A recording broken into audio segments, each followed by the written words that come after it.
keynote de M. Fauré. Tout va bien. On enlève juste après, c'est ça? Ouais. Camille. Pardon, je t'en prie. Allez, je vous propose qu'on garde le rythme avec la première keynote de la journée, qu'on a intitulée Airbus, envolez-vous vers l'avenir, engagement des salariés autour de la décarbonation et des innovations technologiques.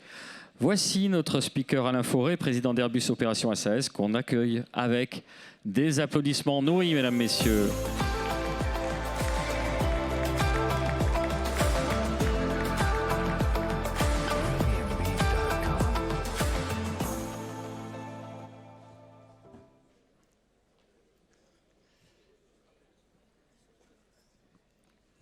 Il y a Didier Castelmayer qui fait du bruit, je n'osais pas démarrer.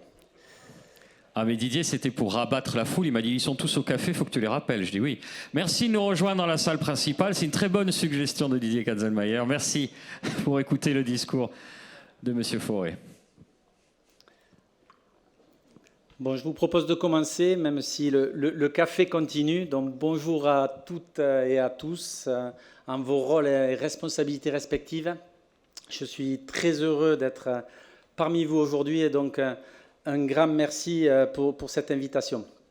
Donc pendant cette petite session, je vais vous parler un petit peu de technologie, de décarbonation et d'engagement des salariés. Et ça fera également le lien pour certains points avec la précédente intervention sur l'attractivité de la région. Donc, comme vous le savez, la société civile est en quête de sens et l'entreprise doit y répondre, doit donner du sens à ses salariés dans un contexte de profonde mutation où les choses changent vite de façon très très rapide. Et donc, côté Airbus, notre raison d'être, notre mission, c'est effectivement d'être des pionniers. On l'a été dans le passé.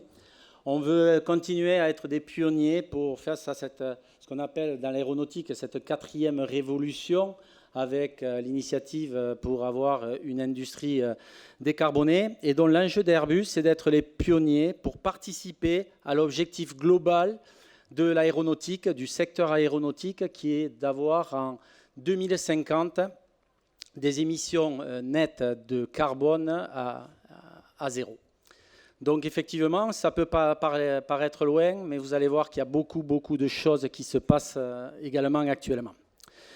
Également, je vais vous parler un petit peu de responsabilité sociale de l'entreprise, parce que quand on a une société, des personnes qui cherchent du sens, et ce n'est pas uniquement les jeunes générations, je crois que c'est l'objet de la table ronde d'après, mais ça concerne l'ensemble des salariés, un contexte post-Covid qui a changé les choses. Je pense qu'il est important de répondre à ça pour effectivement attirer des nouvelles forces vives et également garder les forces en présence et avoir des personnels engagés. Donc c'est un petit peu l'objet de la discussion aujourd'hui.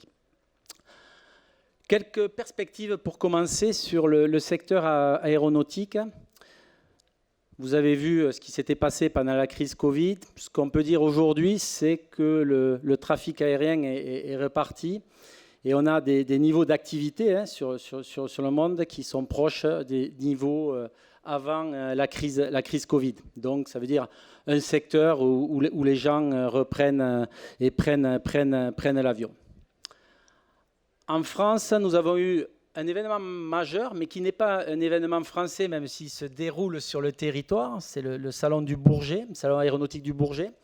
C'est un événement majeur parce qu'il a un rayonnement international. C'est le plus gros, en étant un petit peu chauvin, le plus gros événement aéronautique au monde. Et donc, qu'est-ce qu'on a pu voir au moment du salon du Bourget? On a pu voir trois choses. Certains diront, oui, Airbus, vous avez eu de belles commandes. Oui, c'est vrai, Airbus, d'autres entreprises ont eu de belles commandes. Et ça, c'est le signe d'un secteur prospère.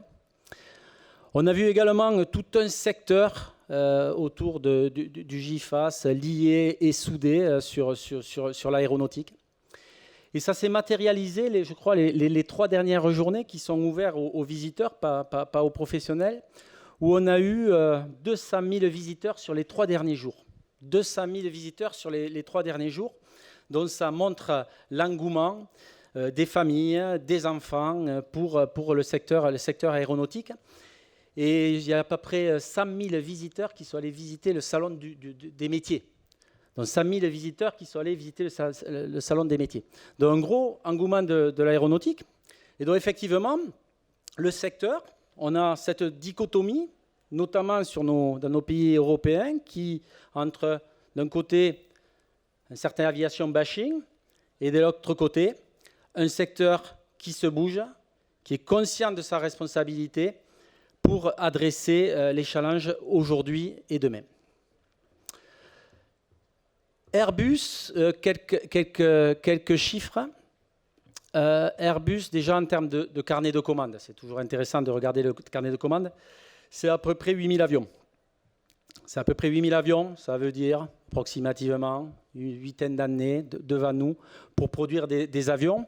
Et via les commandes qui ont eu lieu au Bourget et ailleurs, on voit qu'on est en train d'allonger un petit peu ce carnet de commandes, puisqu'on a plus de commandes que d'avions livrés. Donc ça, c'est un secteur qui est en bonne dynamique. Ce que l'on peut voir, on a un gros objectif, vous l'avez vu, c'est de monter en cadence. Nous avions livré 660 avions l'année dernière. Nous voulons livrer cette année 720 avions. Et pour les connaisseurs, quand vous regardez les chiffres fin août, nous avons livré 433 avions. 720, 433, ça veut dire qu'on est dans cet objectif de livrer ces 720 avions. Donc ces 720 avions, en fait, ça correspond à une montée de cadence qui est intéressante puisqu'elle a lieu sur tous les types d'avions. Et par exemple, à Toulouse, nous avons la production de ce qu'on appelle les monocouloirs. Nous avons la production de ce qu'on appelle également les white body, c'est-à-dire le 350, les avions qui sont à plus longue distance, également les 330. Donc un site unique où on a la production de ces trois types d'avions, donc on a un ramp-up à gérer. Et vous l'aurez sans doute noté, nous avons investi pour avoir sur le sol toulousain la capacité de produire le best-seller d'Airbus en termes de vente qui s'appelle l'A321, c'est-à-dire la version la plus grosse de cette famille monocouloir. On produisait jusqu'à présent des A320, on va produire demain, et demain c'est l'année prochaine, des A321, et on a le premier avion de 321 qui est en train de traverser la nouvelle phase Jean-Louis Lagardère, et donc je pense que c'est un signe très très positif puisqu'on se dote de la capacité de produire en Occitanie cet avion qui est le best-seller d'Airbus. Donc, des montées en cadence sur tous les avions. Et ce qui est intéressant quand on fait le lien avec la feuille de route, c'est que chaque fois que nous livrons un nouvel avion dernière génération, il est plus performant que les avions précédents. Plus performant, on parle de consommation en termes de carburant, donc d'empreinte carbone, on peut parler de bruit, de facteurs de bruit, de réduction de bruit. On a des facteurs par rapport aux générations précédentes meilleurs de 20 à 25%. Donc on livre des avions, des cadences de production, on a les clients qui ont beaucoup d'appétit pour ces avions et en plus c'est bénéfique de par les performances des avions. Donc monter en cadence sur les différents avions. On a également des beaux projets en termes de développement. Je n'en citerai que deux. Nous avons une nouvelle version du 321 que l'on appelle l'Ultra Long Range, c'est-à-dire un avion qui va faire des routes plus longues, à peu près 1200 km de plus que l'avion actuel 321. C'est intéressant, c'est un avion très compétitif. On va ouvrir de nouvelles lignes. Et donc, on en est à certifier, la phase de certification de cet avion. Il y a un gros travail de fait chez Airbus et avec nos partenaires pour certifier cet avion.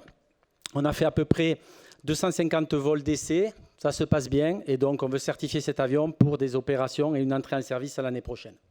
Donc un investissement sur un avion passager avec des routes plus longues dès 2024 pour l'entrée en service. Nous avons la même chose sur la famille des gros porteurs, donc sur le 350, qui est un avion très performant à base de composite. Et on a eu, je crois, la bonne idée de dire, tiens, on va faire une version freighter par rapport, qui va être dérivée de cet avion passager. Et donc, nous sommes en train de définir ce nouvel avion pour une entrée en service au milieu de cette décennie, dont ça va être la première fois où Airbus va proposer un avion cargo de cette dimension.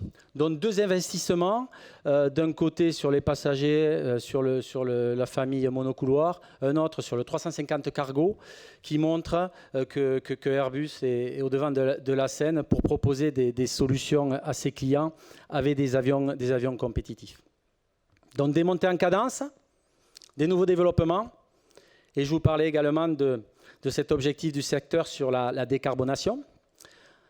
Donc la décarbonation, c'est effectivement quand on livre ces avions, c'est également ce que l'on fait sur les carburants durables, ce qu'on appelle les SAF en anglais. On a certifié tous nos produits pour être 50% compatibles de ce type de carburant. Donc on mélange du kérosène jusqu'à 50% de ces carburants. Et ça, c'est un effet très, très positif en termes d'empreinte, puisqu'on parle de 80 à 85% de réduction de carbone quand on utilise ce type de carburant. Et ça, on peut le faire déjà à hauteur de 50% sur la flotte en service. Et d'ailleurs, chez Airbus, nous avons pris un objectif dès 2023 sur nos avions de développement, sur tous nos avions de transport qu'on utilise en tant qu'outillage, ce qu'on appelle les belugas, de voler jusqu'à 10% de carburant durable injecté. Donc ça montre bien l'ambition que l'on met sur ce volet qui est important. Et également l'ambition de la région sur le sujet, puisqu'il y a eu une signature de la région Occitanie avec l'État et d'autres partenaires régionaux pour signer cette convention SAF ou carburant durable pour l'aéronautique et donc en Occitanie. Donc un gros volet sur ces carburants durables. Donc ça, c'est déjà sur les avions qui nous intéressent, qui sont les avions actuels. Sur les avions actuels aussi, on travaille également sur ce qu'on appelle l'optimisation des trajectoires, l'optimisation des opérations. Comment on peut faire pour ne pas attendre quand vous êtes sur un aéroport pour aller avoir des trajectoires un petit peu plus directes. Donc c'est l'optimisation des opérations. Et donc on a des projets pour améliorer avec tout l'écosystème qu'on appelle l'Air Traffic Management, la situation sur les avions actuels. Donc avions existants, mais également nouvelle génération d'avions.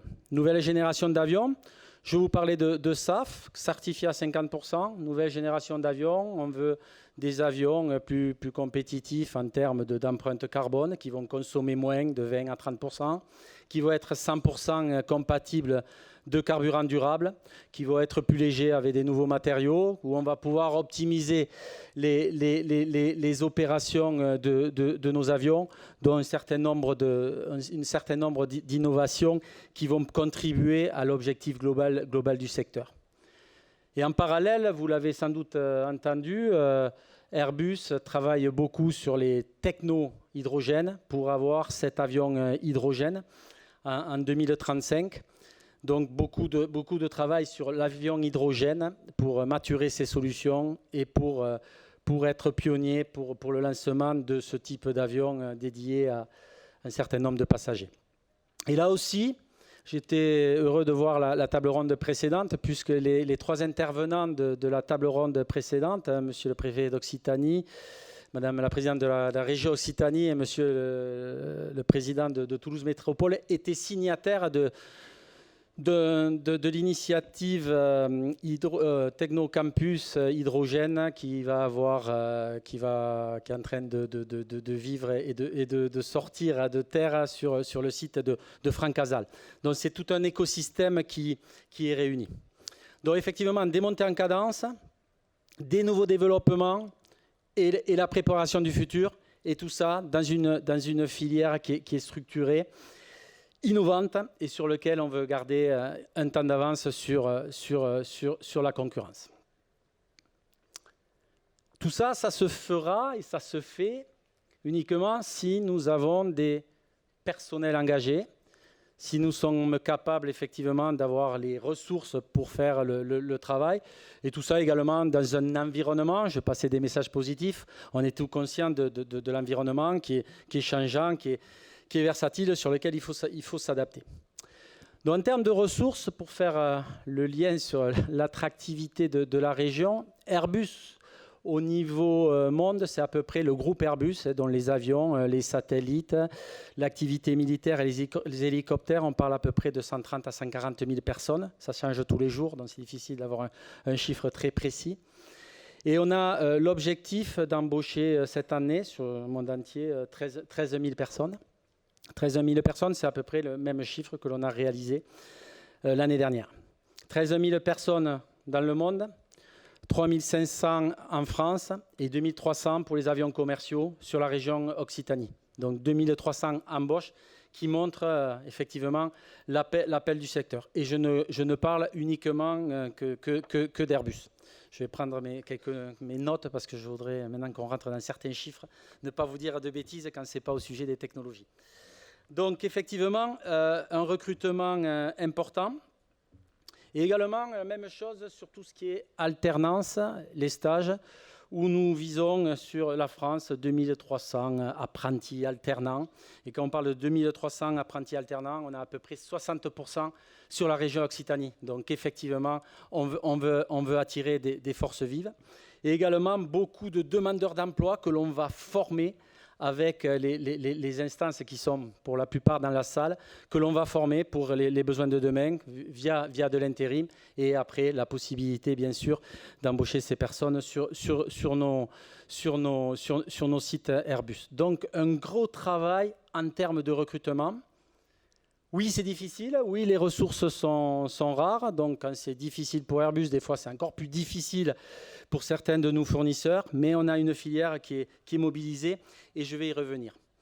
Et un point sur l'attractivité des ingénieurs, malgré le contexte que je vous signale au départ. Airbus est encore la première entreprise préférée des ingénieurs. Donc une entreprise de technologie, c'est bien qu'on soit l'entreprise préférée des ingénieurs en France, et c'est toujours le cas depuis plusieurs années. On parlait précédemment dans la table ronde de formation.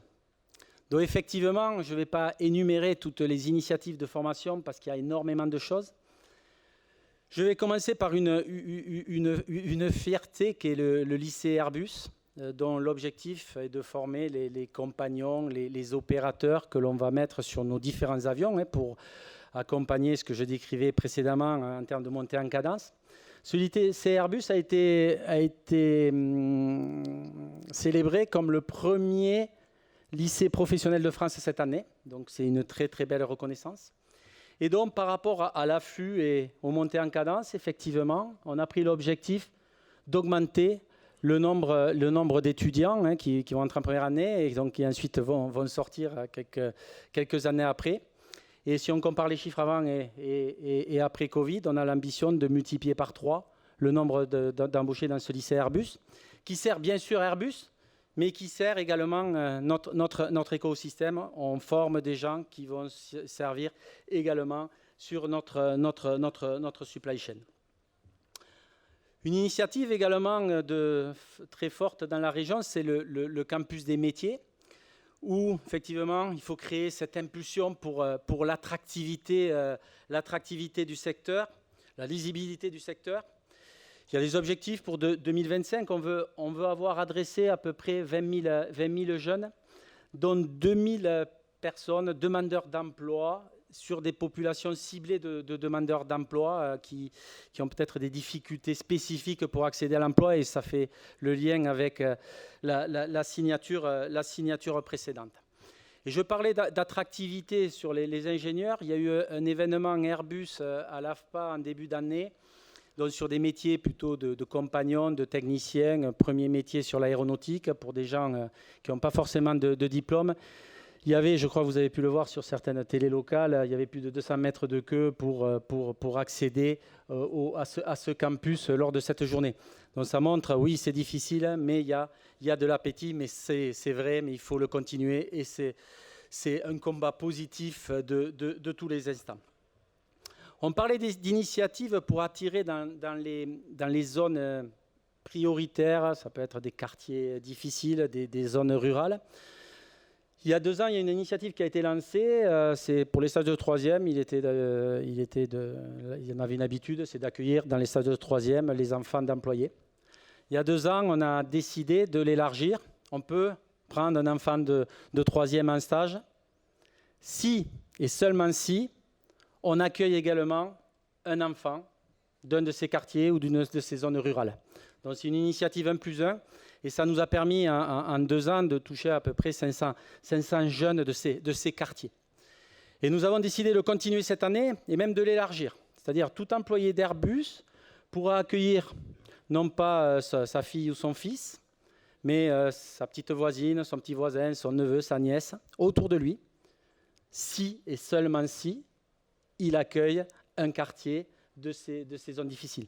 Donc je pense qu'en termes de responsabilité sociale de l'entreprise, ça montre tout ce qui est fait. Effectivement, on veut de l'engagement des salariés et on travaille sur des avions.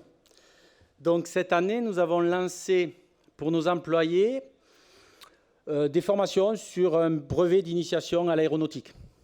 Le but, c'est de recréer cet esprit pionnier. C'est quoi l'avion? Donc il y avait des conférences, à quoi va ressembler l'avion de demain, qu'est-ce que ça veut dire la décarbonation, c'est quoi les nouvelles technologies, comment ça vole un avion.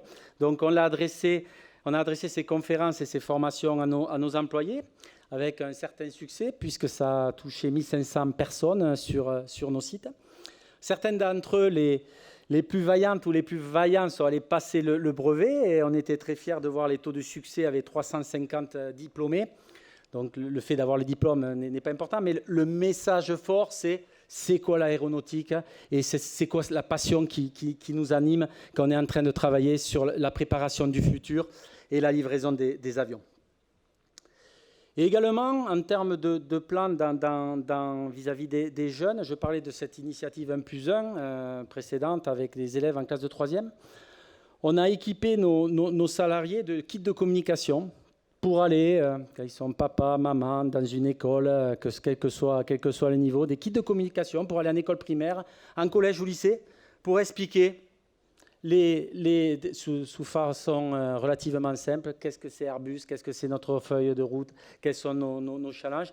Et tout ça, effectivement, c'est pour travailler l'attractivité, le long terme, créer du sens, attirer des nouveaux talents, augmenter la diversité. On parlait des différentes zones géographiques, zones rurales, les quartiers difficiles. Augmenter le nombre de dames qui vont travailler sur des métiers techniques, quel que soit le niveau, et qui souvent, au début de leur parcours solaire des fois aussi, mais scolaire d'abord, peuvent être aiguillés sur d'autres formations. Donc très très important de s'adresser à ces générations-là.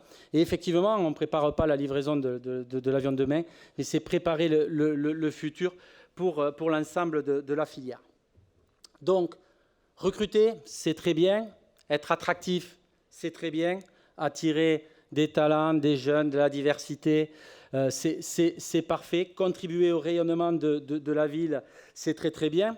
Je citerai par rapport à l'accueil des personnes qui veulent rejoindre Toulouse, le lycée international à Colomiers, sur lequel on a 500 étudiants de tout âge, je crois que c'est de 3 à 18 ans, qui peuvent aller dans ce lycée-là, même si, quand ils arrivent à Toulouse, ils n'ont pas l'accent du sud-ouest ou ils ne parlent pas français. Donc ça fait partie de la formation. Important aussi de s'intéresser à nos propres salariés et travailler sur l'environnement de travail. Donc on parle souvent de télétravail, home working, mettez le terme que vous voulez derrière.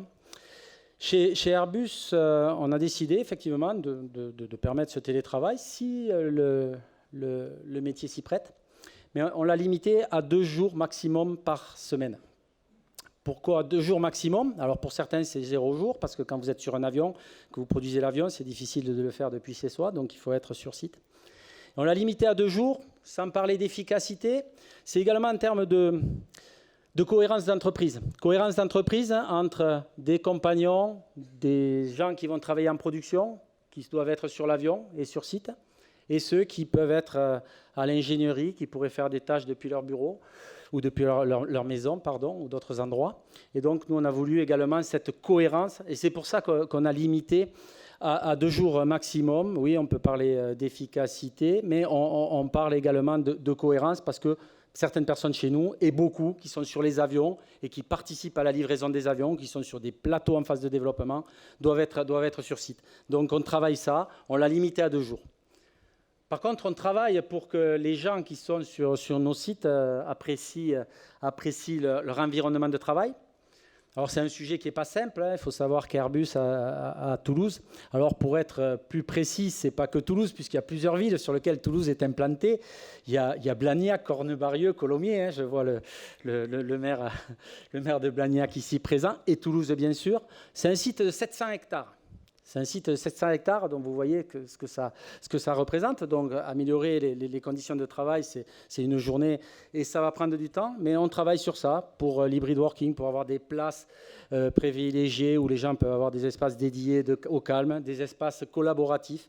Donc on travaille sur l'aménagement de ces zones, quels que soient les secteurs d'activité. On prend également en compte les nouveaux modes de mobilité. Mobilité, par exemple, sur Airbus, on a aujourd'hui, ce n'était pas le cas il y a quelques années, 5 km de pistes cyclables sur nos sites. Et on veut l'augmenter et passer à 7 ou 8 km pour s'adapter aux nouveaux moyens de locomotion ou de mobilité de nos employés. Une initiative également qui peut vous faire sourire, hein. On a décidé de doter tous nos personnels d'un smartphone.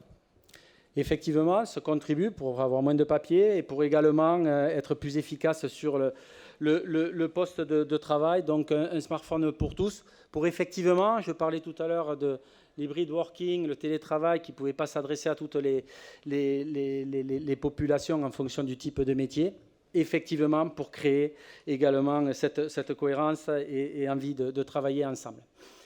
Et dans notre responsabilité sociale de l'entreprise, bon, je vous disais ce que l'on faisait par rapport au quartier, par rapport aux stagiaires, toutes ces initiatives de formation. Et on participe également à des événements dans la cité et dans la région. Et je vais en citer un parce qu'il arrive, il est juste devant nous. Il s'appelle Octobre Rose, donc pour la lutte contre le cancer, dont il y a une course qui est organisée un dimanche matin, je crois que c'est le 1er octobre aux Argoulets. Et donc, grosse contribution d'Airbus. Il va y avoir 2000 salariés d'Airbus qui vont participer à la course. On a des bénévoles qui participent et également il y a des dons pour cette belle initiative, la lutte contre le cancer, pour favoriser également la recherche. Et associé à ça, on va faire des conférences chez Airbus pour la problématique d'un retour pour les personnes qui ont été touchés par cette terrible maladie, comment les accompagner au retour, avoir des conférences inspirantes avec des médecins, des gens qui ont été impactés pour s'adresser à nos salariés. Donc, vous voyez, tout un secteur d'initiatives.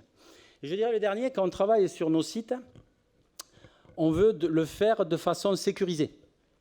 Donc la sécurité au travail, on travaille sur des gros avions, certains postes peuvent être sur des postures difficiles, mais ça peut être également quand on circule sur notre gros site ou également quand on descend un escalier. On veille énormément à la sécurité sur nos sites. Et la sécurité des employés, juste pour vous signifier à quel niveau c'est pris, il faut savoir qu'on mesure les performances d'une entreprise, je ne vais pas vous l'expliquer, aux performances souvent financières, dont nous qui sont liées au nombre de livraisons d'avions et tout ce que je vous décrivais précédemment. Mais il y a une partie de l'intéressement pour tous les salariés ou des primes pour d'autres salariés qui sont liées aux performances et à l'atteinte des objectifs sur la sécurité sur nos sites. Donc on veut que les personnes viennent travailler sur les sites, avoir un environnement attractif, et également, surtout, dans un environnement sûr. Parce qu'on veut faire des avions, notre première chose qu'on ne discute jamais, c'est la sécurité des vols, la sécurité des avions, et on veut également que les gens qui opèrent nos avions arrivent à le faire de façon sécurisée. Donc sécurité, c'est quand même un mot qui revient tout le temps sur nos sites. Alors c'est safety, safety, safety, mais ça revient toujours sur nos sites, à la fois pour les produits, mais également pour nos personnels. Un dernier point important, tout ça on le fait avec un bon dialogue social. On essaie de créer ce dialogue social Et je pense que ça fait partie de l'ADN d'Airbus, de le faire en bonne intelligence et en bonne discussion avec nos partenaires sociaux. Je pense que pour ceux qui ont suivi, il y a eu des accords qui ont été signés pour la filière métallurgie par Airbus, et ça a résulté d'un gros travail collaboratif avec les partenaires sociaux, où le bien-être des salariés était mis en valeur, l'efficacité aussi, parce que si on veut continuer à livrer, produire des avions, il faut être efficace. Et donc c'était l'ensemble du sujet qui était traité. Donc le dialogue social fait partie également des éléments et des ADN importants. Donc si vous avez des choses à retenir, peut-être il y aura un petit peu le temps pour quelques questions. Si vous avez des choses à retenir, je pense que vous pouvez retenir la perspective du secteur aérien, hein, ce que je vous citais précédemment, un ramp-up sur tous les programmes, un carnet de commandes qui est bien rempli, l'attractivité du secteur et je pense tout ce que l'on fait pour obtenir cet objectif de décarbonation en 2050, mais que l'on fait déjà avec des choses concrètes dès aujourd'hui, donc de l'attractivité. Je pense que la filière aéronautique est soudée. On a les supports des différentes collectivités, une filière soudée, structurée. La semaine dernière à Toulouse, il y a eu un événement où on avait 800 personnes qui sont venues de la supply chain française et on s'adressait à ce qu'on appelle les tiers 1, les gros qui sont en direct contract avec Airbus, mais on touchait tout l'ensemble de la supply chain française et les fournisseurs pour leur donner une vision des programmes, qu'est-ce que l'on veut faire en matière de décarbonation, etc. Donc important, une filière structurée. Oui, il y a des nuages, il y en aura d'autres qu'on ne connaît pas encore. Ce qui est important quand on pilote un avion, des fois, c'est d'anticiper le nuage et de l'éviter. Et des fois, quand on est dans le nuage, de l'adresser pour traiter les différents points. Et le dernier point, qui pour moi est fondamental, c'est l'engagement des salariés. Et donc, l'engagement des salariés, c'est tout ce qu'il y a autour de ce que je vous décrivais précédemment, mais également attirer les nouvelles générations, parce qu'on a des forts besoins, quel que soit le type de métier, quel que soit le type de technologie, que ce soit sur le digital, sur l'électrification, sur l'hydrogène, d'attirer des nouveaux talents. Et donc, nous, on a besoin de cet engagement des salariés. Voilà en gros ce que j'avais à vous raconter. Je ne sais pas le programme, je crois qu'il y a des questions peut-être, si le temps le permet. Il faudrait qu'on puisse trouver une bonne âme pour donner un micro s'il y a des questions. Donc, vous savez quoi, je vais me dévouer. Bravo. Est-ce qu'il y a des questions? Oui. Alors, attendez, parce qu'il faut que ce soit amplifié. Alors, c'est Valérie qui se dévoue. Si on veut pouvoir bénéficier de la traduction, enfin de la retranscription simultanée, il faut parler dans un micro. Allez-y, madame. Bonjour, Corinne Cabane. Je voulais savoir ce que vous mettez en place comme action pour attirer justement les nouveaux talents de l'IA, puisque c'est un des thèmes de la journée. Et c'est vrai que votre structure, avec 2 jours de télétravail, ça ne correspond pas à cette population. Donc, comment faites-vous pour adresser ce sujet? Déjà, la première question, c'est où c'est qu'on veut utiliser l'IA. Effectivement, c'est une grosse transformation et on va utiliser l'IA pour simplifier certaines tâches. Et donc, on a déjà des gens qui font de l'IA chez nous. On a attiré des talents en termes d'intelligence artificielle. Deuxièmement, si je prends quelques exemples, Monsieur le Préfet, je crois de citer précédemment ce qui se passe avec le pôle Anity sur la région. Mais on a des gens, Airbus, que l'on a envoyés dans le pôle Anity pour travailler sur l'intelligence artificielle. Et pour vous répondre encore plus précisément, mais ce n'est pas exhaustif, en plus d'être président d'Airbus Opérations, je suis patron des systèmes à l'ingénierie. Et donc on se pose la question, dans un cockpit, quel va être le rôle de l'IA?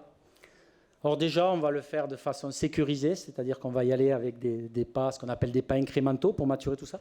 Mais on a un plateau, déjà, sur l'intelligence artificielle, où on a des gens d'Airbus, de différents sites, y compris des gens qui sont de la Silicon Valley.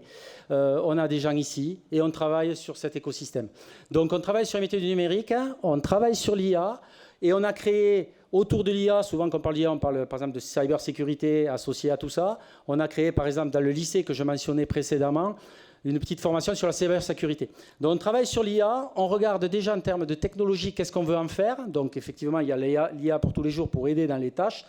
Et également, qu'est-ce qu'on veut faire en termes de technologie? Effectivement, on est plutôt sur des systèmes d'aide à la décision, sachant qu'on a des pilotes, et on veut le travailler comme ça, de façon incrémentale, sécurisée. Et donc, on veut le faire avec cette feuille de route. Donc, du travail dessus, oui. Merci. Est-ce qu'on a une autre question? Madame. Annick Sénat, je suis la directrice territoriale de Pôle emploi. Donc on est fortement engagé à vos côtés pour chercher des talents. Et on a vu une grosse opération pas plus tard que mardi dernier. Et moi j'avais envie de vous lancer un défi qui est les plus de 50 ans. C'est 23% de la demande d'emploi en Haute-Garonne. Et on a plein de dispositifs pour les jeunes. Et vous l'avez dit, c'est important d'attirer des nouveaux talents. Mais on a aussi des seniors qui, très certainement, peuvent être intéressés par l'aéronautique. Et voilà, j'ai envie de vous dire, est-ce qu'on ferait ce pari en commun des seniors? Je ne sais pas si c'est un pari, parce que des gens de plus de 50 ans, nous en embauchons, et pas uniquement dans les postes de très haute direction. Donc, vu la conjoncture et vu la difficulté pour attirer, je pense qu'on est allé chercher des gens que l'on ne touchait pas précédemment, y compris sur des métiers de production, puisqu'on a une initiative que vous connaissez, c'est de former des gens, il n'y a pas de notion ou de critères d'âge, de former des gens à nos métiers, parce qu'effectivement, il faut former nos gens à nos métiers, c'est ce qu'on appelle les CQPM, et on a un objectif, et je crois qu'on sera à 800 ou 1000 personnes formées, et nous n'avons pas de critères d'âge, donc nous, chez Airbus, on prône toutes les diversités, que ce soit ce qu'on appelle gender diversité, hommes-femmes, la nationalité, toutes les diversités, l'âge, la formation, etc. Donc on y est déjà dedans. C'est pour ça que je ne sais pas si c'est déjà un pari, mais point noté pour le renforcer. Alors en tout cas, on peut compter sur vous pour renforcer les actions sur ce sujet. Je pense que c'est déjà le cas sous le contrôle de mon directeur des ressources humaines, mais je pense que c'est déjà le cas, parce que quand nous cherchons des talents, nous sommes allés les chercher loin et nous faisons des grosses actions de formation. Il y a une question au fond. Ce sera la dernière. Bonjour. Alors moi je suis ingénieur chez vous. Alors je suis jeune, j'ai commencé cette année. Et en fait moi j'ai commencé au service costing, mais en formation en sustainability. Et vous avez expliqué que vous aviez la volonté de renforcer ce secteur.